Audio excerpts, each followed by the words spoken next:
This is Dr. A.L. Fuhr in his teaching on the book of Ecclesiastes. This is session number 5, Inevitability of Death Motif.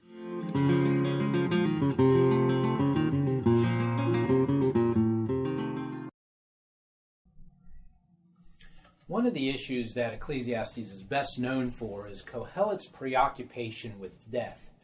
And this inevitability of death motif that we find in the book of Ecclesiastes really does tend to paint a rather dire picture in the book. We find that this motif comes up again and again and again. And as I mentioned, it seems like Kohelet is preoccupied with death and the inevitability of death. And there seems to be very little hope from the horizontal perspective by which he is undertaking this journey to find a resolution to the dilemma of life's fallen condition. And right from the very beginning, when mankind fell in Genesis chapter 3, we find that death is indeed the penalty for that fall. And so it really becomes something that permeates all of mankind's existence. In other words, we know that from the very time that we are born, we are on a pathway, a trajectory towards the grave. And as Kohelet dwells upon the fleeting nature of life's transitory existence, moving towards the grave, he cannot get over the fact that whether one is wise, whether one is wealthy, whether one is a fool, whether one tempts fate or not, all mankind is heading in the same direction, the common grave. Now, in the Old Testament, the theology of death and the afterlife is rather ambiguous. The Old Testament saints seem to know very little about man's existence after death. But all throughout the Old Testament, you find references to death being a kind of thing to be feared, something to certainly not look forward to. Wisdom has the intention to try to stave off and put off the timing of one's death, to elongate the years of one's life.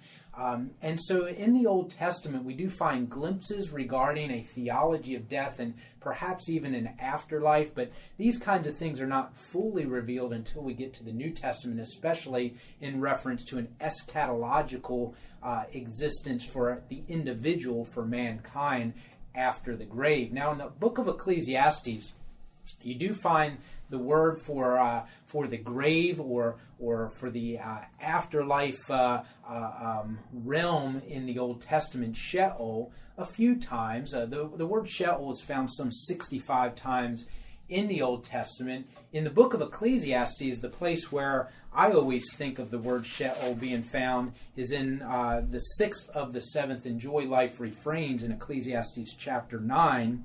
And Ecclesiastes chapter 9 and verse 7 reads, "Go eat your food with gladness and drink your wine with a joyful heart, for it is now that God favors what you do."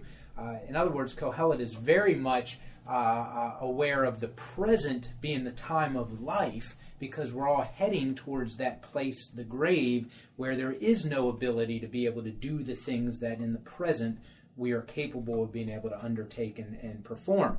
Always be clothed in white and always anoint your head with oil. Enjoy life with your wife, whom you love all the days of this hevel. I would suggest that in this context, fleeting is probably being highlighted, but the other families of meaning behind heaviness seem not be very far off here. All this hevel life that God has given you under the sun, all your hevel days. For this is your lot in life, and in your toilsome labor in your amal under the sun. Whatever your hand finds to do, do it with all your might. For in Sheol, the NIV translates this, for in the grave, where you are going, there is neither working, nor planning, nor knowledge, nor wisdom. Wisdom can be practiced in the here and now, but in the afterlife, there is no capacity for the practice of such wisdom. So wisdom today must be implemented to give advantage in this life. Wisdom is not able to resolve the dilemma of hevel and the inevitability of death that accompanies this. Now, in the Old Testament, the Hebrew word Sheol is typically translated grave, but it seems to point to something even more than just simply 6 feet under the ground. Sheol seems to refer to a place of gloominess. It's a place to be avoided. I would suggest that it is not necessarily referring to hell, as the KJV about 30-some times does translate the word Sheol in the Old Testament. I would suggest that it's not necessarily a place of active penalty and judgment, but it does seem to be a place to be avoided in the Old Testament. And certainly in the book of Ecclesiastes, death is not something that is applauded or celebrated. It's not the idea that God's saints are going to be celebrated in their coming home, as we would often like to think of in a funeral. Death is something that is a part of God's judgment on this fallen world and this fallen existence that we all experience. It's natural, but it's nevertheless something to be put off if at all possible. And so wisdom seeks to avoid premature death and to elongate the years of one's life. But the problem for Kohelet is that even when a wise man does everything that wisdom suggests to do and does it in a timely manner, nevertheless, he has no ability to ultimately control the day of his death. And even if he were able to do so, it's not as if he, through his wisdom, could take away that which is eventually going to occur. In other words, there seems to be no resurrection language in the book of Ecclesiastes from the under-the-sun horizontal perspective. Kohelet observes that the wise man, the king, the wealthy, the billionaires of his day, they're all going to the same place as the animals, from dust to dust. And so this causes no shortage of angst for our wise man Kohelet, because he realizes that through the application of wisdom, he's not able to resolve the inevitability of death. He might not even be able to stave off the timing of one's death. Death is something that happens to all individuals, no matter what one's ability or whatever one's station in life might be. Status and the achievements of life seem to have no bearing on the inevitable death that is to occur. And a few verses that reflect this kind of thinking in Ecclesiastes, chapter 2 and verse 14. The wise man has eyes in his head while the fool walks in darkness. But I came to realize that the same fate overtakes them both. Then I thought in my heart, the fate of the fool will overtake me also. Then what do I gain by being wise? It seems like Kohelet realizes that with the inevitability of death looming, there is no ultimate achievement that wisdom can bring to the table. I said in my heart, this too is Hebel. For the wise man, like the fool, will not be long remembered, no lasting legacy. In days to come, both will be forgotten. Like the fool, the wise man too must die. All humankind are heading down the same trajectory towards the grave. In chapter 3, in verses 19 through 22, Kohelet reflects much the same. He states, man's fate is like that of the animals. The same fate awaits them both. Now, this is not suggesting that in Kohelet's thinking and his theology that he is somehow misguided into thinking that there is no post-mortem existence or consciousness. Again, think in terms of the theological context of the book of Ecclesiastes. He's observing things from an under-the-sun perspective. He's not necessarily proclaiming, thus saith the Lord, in a revelatory sense. Also, in Kohelet's timing in God's revelation history, we're not dealing with the full revelation of truth to humankind through the Scriptures. And so Kohelet's not necessarily privy to everything that we might be privy to in reading the New Testament.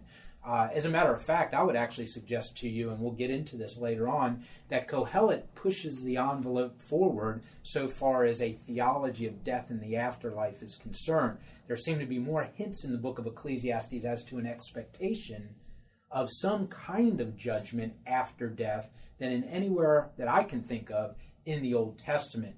And while the book of Ecclesiastes doesn't go forward into suggesting that there will be a resurrection existence or a new heavens and a new earth or the existence of heaven versus hell or anything quite like that, it is interesting that the book of Ecclesiastes does seem to move beyond the present existence as a time of judgment and reckoning. And so that is something worth noting.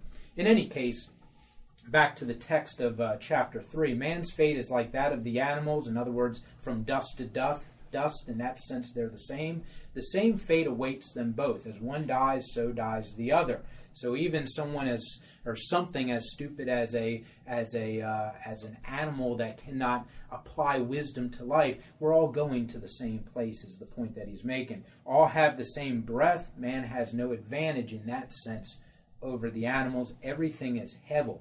All go to the same place. All come from dust, and to dust all return. Chapter 5 and verse 10, Kohelet states, whoever loves money never has money enough. Whoever loves wealth is never satisfied with his income. How true is that? This too is hevel. Greed in the excesses of gaining some kind of a mass of treasure in a world where ultimately all things are fleeting and you can't take anything with you. This is deemed as hevel. As goods increase, so do those who consume them. How true is that? And what benefit are they to the owner except to feast his eyes on them? Kohelet dwells upon the absurdity of just simply amassing things to look at them. It makes me think about one of my relatives. In his old age, he used to look at his bank statements, and for him it was, I guess, some sense of security. But even as his children would tell him, Pops, you're going not to live forever. You ought to spend some of those resources. And he just rejoiced in looking at his bank statements every month when they came in, and he was amassing all these things for what? For nothing. He couldn't take anything with him. The sleep of a laborer is sweet, whether he eats little or much, but the abundance of a rich man permits him no sleep. I have seen a grievous evil, so it's a negative judgment under the sun, wealth hoarded up to the harm of its owner, or wealth lost to some misfortune. I think Kohelet would say that these things are hevel, so that when he has a son, there is nothing left for him. So even though he might not be able to extend a lasting legacy, he can't even give an inheritance. Naked a man comes from his mother's womb, makes us think of Job, and as he comes, so he departs. He takes nothing from his labor that he can carry in his hand. Essentially, Kohelet is saying, a wise man, a wealthy man, one who amasses and hoards great treasures, one who achieves great things, ultimately he can take none of that with him to the grave. Chapter 9 and verse 2, Kohelet continues this line of thinking. All share a common destiny. The righteous and the wicked, the good and the bad, the clean and the unclean, those who offer sacrifices and those who do not. As it is with the good man, so with the sinner. As it is with those who take oaths, so with those who are afraid to take them. This is the evil of everything that happens under the sun.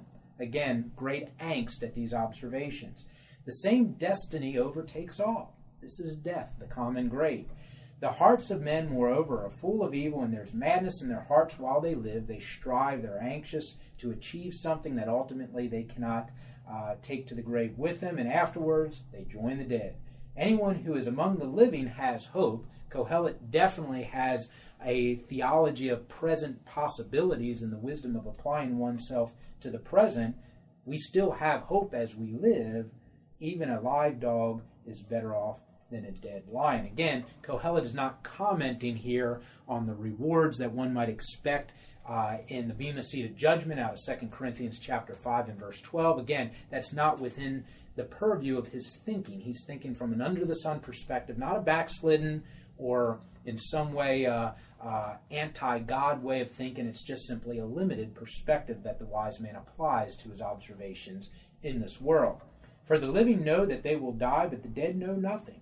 They have no future reward, and even the memory of them is forgotten. Again, just to make things very clear, I don't think Ecclesiastes here, or our Kohelet, our wise man, is suggesting here some form of annihilationism after death. I know that Jehovah's Witnesses, for instance, will oftentimes proof text out of Ecclesiastes chapter 3 and out of Ecclesiastes chapter 9 and verse 5 here, suggesting that the book of Ecclesiastes is teaching annihilationism.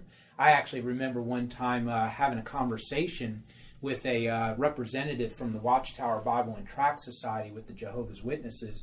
I had brought a group of students to a particular thing that the Kingdom Hall was putting on just so that they could observe what the Jehovah's Witnesses do in this particular area. And I had an opportunity to have a conversation with a representative from the Watchtower out of Brooklyn, New York. And so he is one of the head honchos, if you will, in the Watchtower Bible Tract Society. And I remember us having this conversation regarding Ecclesiastes and some of these statements regarding death. And when I asked this gentleman about what the rest of Ecclesiastes had to teach and about Kohelet's perspective and his line of argument here and his limited perspective, not again a backslidden perspective, this gentleman really knew nothing about what the book of Ecclesiastes was saying or what it was teaching or the perspective that Kohelet was observing these things through, the lens that he was observing these things through, or his journey, his quest for finding Yitron in a Hebel world. He was simply looking at these things as proof texts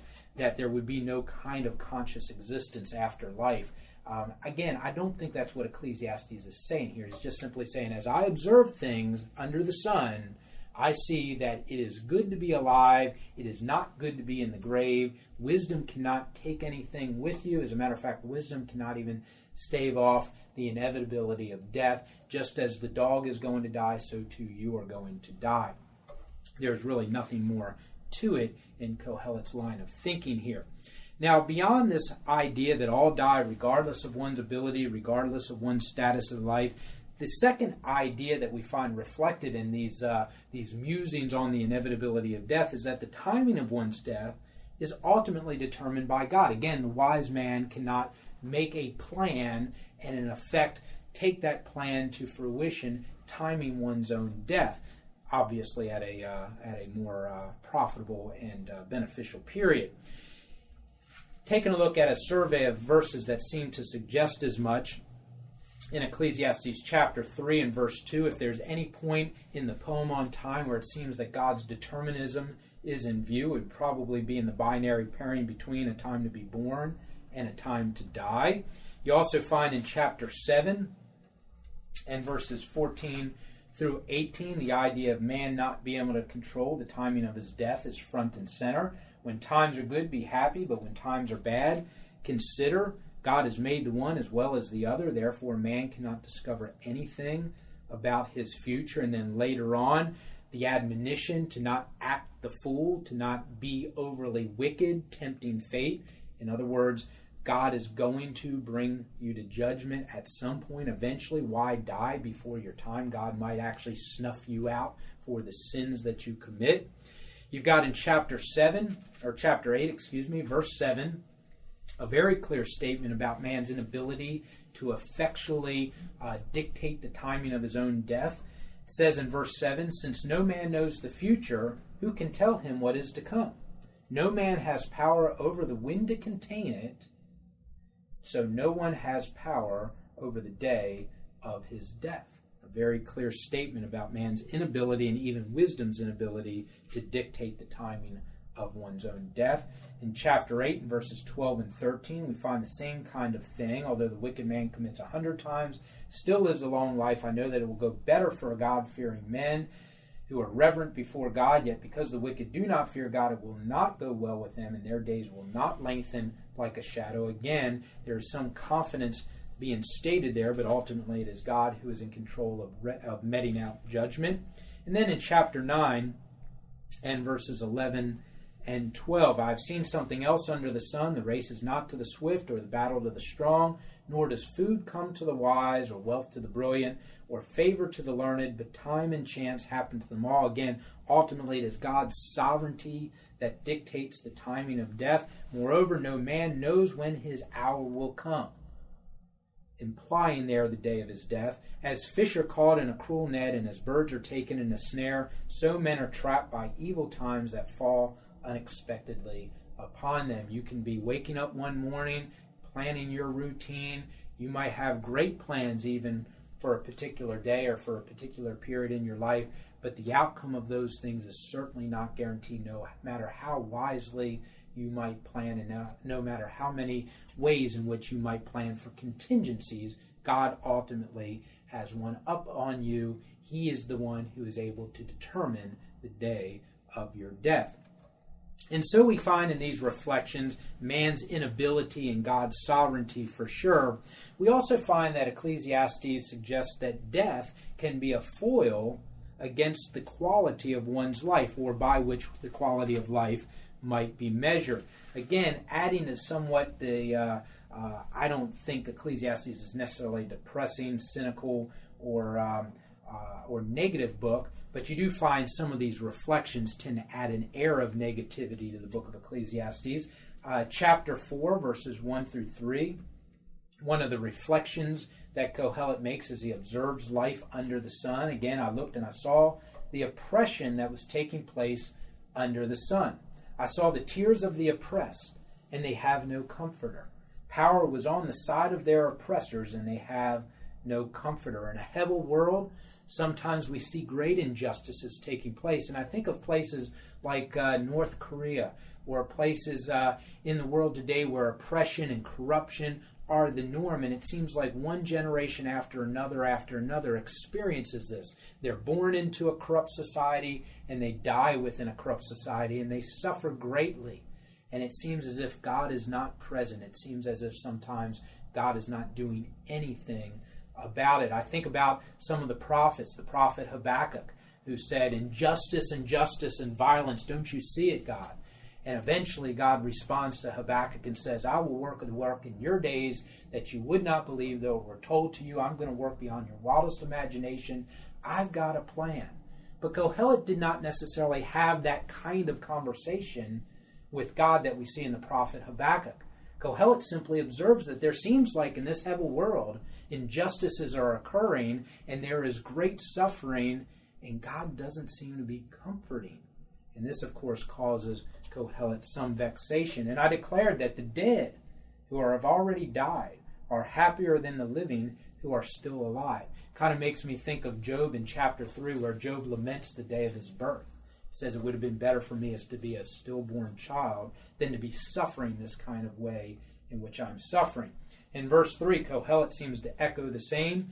But better than both is he who has not yet been, who has not seen the evil that is done under the sun. In other words, Kohelet seems to be framing things in such a way that he is saying that to live without some form of joy, to live without some form of satisfaction, is no way to live.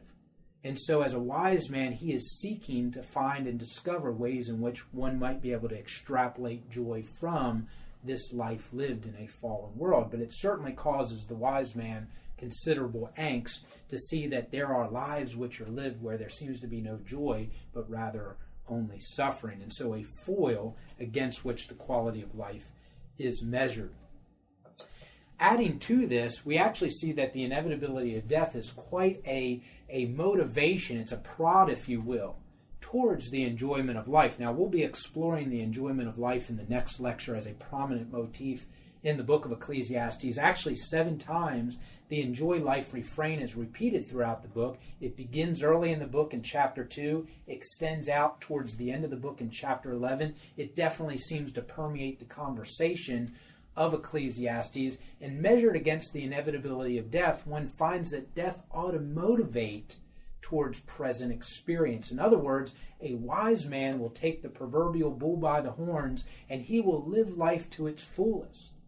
He will seek to find satisfaction in the gifts which God gives, the kind of opportunities that God presents to even the fallen man, even fallen mankind in a heavy fallen world. And so in any case, we find various references to the inevitability of death in conjunction with the enjoyment of life. In chapter 2 and verse 24, we read, and many of these texts we've read before, but again, just to highlight the point, I can see nothing better for a man to do than to eat and drink and find satisfaction in his work.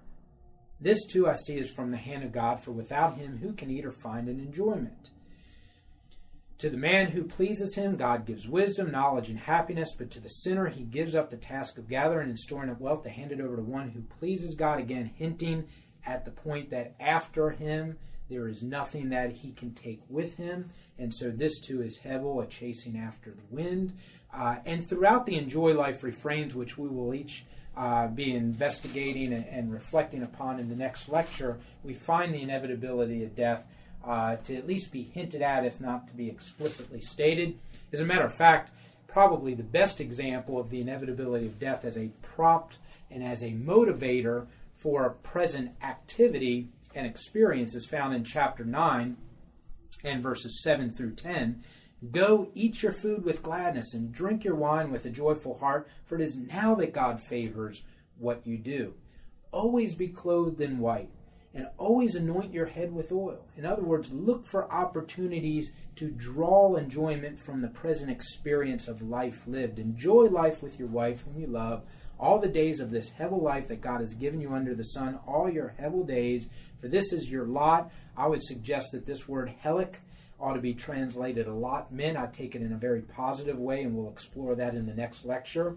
For this is your allotment in life, and in your toilsome labor, not necessarily a negative thing, but it is your amal, work in a Hebel world under the sun. Whatever your hand finds to do, do it with all your might. For in the grave, Sheol, where you're going, and don't doubt that that's where you're heading, you're in that trajectory, there's neither working, nor planning, nor knowledge, nor wisdom. And so there again we find that Kohelet prompts the wise man to activity based upon the expectation that tomorrow is not guaranteed, the expectation that eventually we're heading to that place where none of these activities will be practiced. And you see that kind of motivation again in chapter 11. Be happy, young man, while you are young, verse 9, and let your heart give you joy in the days of your youth. For follow the ways of your heart and whatever your eyes see, but know that for all these things God will bring you to judgment. We'll explore the aspect of judgment here later on in the Fear God lecture, and I'll touch upon that a little bit more in this lecture as well. So then, banish anxiety from your heart and cast off the troubles of your body, for youth and vigor are Hebel, they are passing. Remember your Creator in the days of your youth before the days of trouble come. And then you've got the allegory picturing the aging process. Recently, as we were videotaping this, the death of a very prominent figure occurred, Muhammad Ali. And during that time when his life was being celebrated in media and on the television, I was viewing some of his older boxing matches from the golden age of heavyweight boxing from the 1960s and 70s. And you look at the young, vibrant Muhammad Ali, and it's just amazing. This man of such might and such power who really, called himself the greatest for sure. But, in the boxing world, he was. And, I mean, he was the height of youth and vigor. I mean, he pictured everything that humankind might have in a healthy, young, vibrant individual. And then a few years later, in his early 40s, he's diagnosed with a terrible disease, Parkinson's disease, and then you start to see the downward spiral. And he dies at 74 years of age. And you look at the pictures of him leading to those final years, and he's a shadow, a mere shadow of what his former self had been. It's a sad testimony to the Hebelness of life. And the truth is, no matter who you are, physically, mentally, even spiritually, we're all in this physical realm under the curse, heading in the same direction to the grave. And Kohelet again ponders these things. In chapter 12, you see the imagery impressed upon the wise man concerning the aging process. And the prompt seems to be, enjoy life while you can, live life soberly in the fear of God, because the inevitability of death is very much in the forefront of a wise man's thinking. And this ought to prompt towards the enjoyment of life, and it ought to prompt towards the sobriety in life, towards remembering God. In other words, we'll find in a future lecture on the fear of God many references to the reverence that is due to the sovereign God, but also we find that the fear of God is motivated by an expectation of some form of future judgment. In chapter 12, for instance, the imperative, remember your Creator in the days of your youth. Very much a present motivation, but if you look at the very end of the book and the end of the chapter, you'll find that it is an expectation of some form of future judgment that seems to motivate Kohelet and a wise man towards sobriety in life. Verse 13, now all has been heard, here's the conclusion of the matter. Fear God and keep his commandments, for this is the whole of man, the whole duty of man. For God will bring every deed into judgment, including every hidden thing, whether it is good or evil. And this statement regarding every hidden thing seems to suggest, even if veiled and even without any kind of detail, some expectation that our wise man Kohelet has at an afterlife judgment. In other words, even when things might not necessarily be meted out properly in the present tense, there is an expectation that God will rectify things in an ultimate day of reckoning in the future tense. When will God bring every deed into judgment, whether it is good or evil? It seems to suggest that in the inevitability of death, there is also an expectation of some form of future judgment. As a matter of fact, such seems to be quite clear in chapter 3 and verse 17. In the last lecture, I was dealing with the poem on time, and the segment that I suggest begins with chapter 3 and verse 1 and concludes with chapter 3 and verse 17, a time for everything and a season for every activity under heaven, in verse 1, seems to be complemented in its closing by the statement, God will bring to judgment both the righteous and the wicked, and there will be a time for every activity and a time for every deed. And it seems like in all of the things which God orchestrates in this world, where he determines times, where he has actually built in suitable times, where he has provided cyclical occurrences for events to occur, where man might implement wisdom in the timing of things and know the appropriateness of the times. Nevertheless, there seems to sometimes be a lack of God's timing for judgment in this present experience.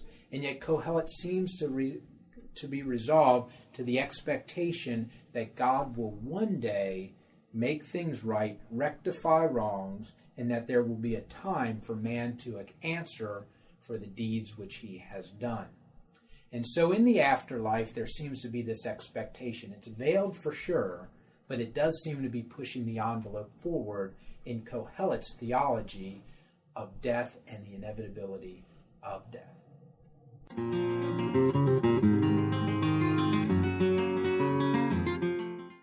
This is Dr. A.L. Fuhr in his teaching on the book of Ecclesiastes. This is session number 5, Inevitability of Death Motif.